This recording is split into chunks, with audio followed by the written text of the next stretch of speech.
Let's discuss with Lindsey Drath, CEO of the Forward Party and former director of the National Finance Committee at the RNC, and former Democratic congressman from New York and senior advisor with VoteVets, Max Rose. Congressman, I want to play what Senator Tuberville said in his objection to this resolution by Senator Schatz. It is customary and totally normal for foreign countries to give our government gifts. The DOJ has already said that this does not violate any law. So why are my colleagues and the woke media having a full-blown meltdown over this situation? Congressman, what do you make of that logic? Tell me something else. Look, it's not a gift. And that's been the principal issue with how Democrats are framing this. It's not a goodwill gesture. It's pure, unshameful corruption. It's transactional right in front of us. Whatever happened to draining the swamp here?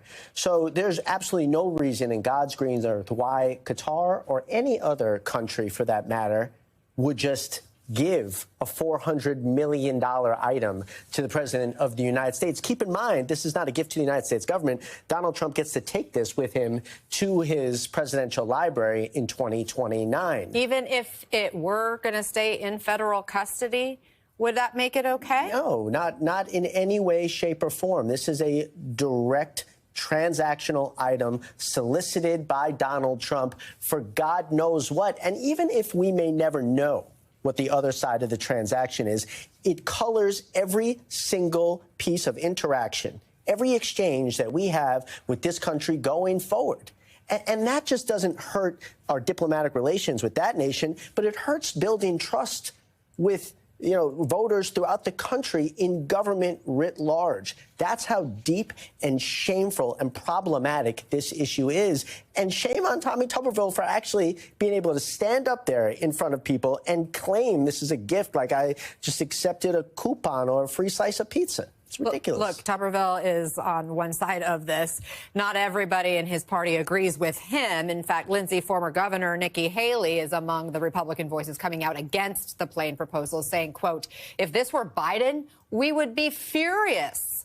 Does she have a point there? And do you see anything stopping this plan going forward?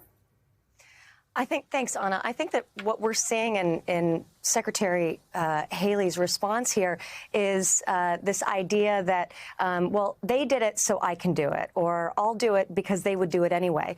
And what the congressman referenced in the general erosion of trust in our institutions amongst the American voter is a real issue here. And instances like this are further eroding the trust the American voter has in institutions. And Senator Tuberville is not wrong. There is a history of American presidents receiving gifts. George W. Bush famously received a puppy from a Bulgarian state leader. However, he did turn that puppy over to the National Archives. There are bureaucratic processes for understanding where these gifts should stay. But it's a really murky process. A puppy is way different than a $400 million luxury jet to become Air Force One. But the murkiness here in the rules, I think, is part of the challenge here. Now, Congressman, you are very familiar with the Office of Congressional Ethics. There are very specific rules that govern members of Congress in terms of how they can accept gifts. My goodness, they can't sit and have a dinner with someone. Actually, a seated dinner is considered a different rule than a large attended event. You can't use a fork, but you can use a toothpick. There's very specific rules that govern gifts for members of Congress. But there's a lot of murkiness around the administration and the president specifically. SCOTUS experienced similar murkiness when you looked at the gifts that we discovered that Clarence Thomas had received. So what we need now is greater transparency on the part of our government. Congress has an opportunity here to get in and insist on greater transparency and eliminate some of the murkiness in these rules. What is the murkiness in the emoluments clause of the Constitution, though, which would apply to this situation, no? Well, I think it's what the congressman was referencing, which is the idea that this is actually not for personal use, but rather for the good of the American people, that the American people can enjoy this. And certainly if you look at other presidential libraries like the Reagan Library, there are many, many gifts, the Bush Library as well, who where presidents have received gifts. These things are now on display. But a plane is not a puppy. And obviously this has incredible implications for national security and national affairs. So this is a very different instance, but one that I think forces the conversation. And I think Congress has an opportunity to act here. And I'm grateful that people like Secretary Haley are joining a bipartisan caucus of voices and speaking out against this. I'll give you the last word, Max. You know, I would just say here, this is the issue Democrats should be talking about.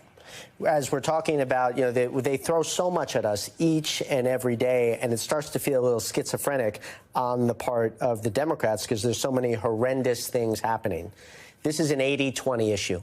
Donald Trump prides himself and his acolytes pride themselves on taking the right side of 80-20 issues. Well, in this instance, they're on the 20% issue. Nobody supports taking a $400 million payoff bribe from a nation overseas at the same time that you're being on the side of billionaires and cutting Medicaid. It's a clear story of corruption and being against hardworking Americans. That's the narrative that's going to win back the House and the Senate in just a few short years. Former Congressman Max Rose and Lindsey Drath, thank you both for the conversation.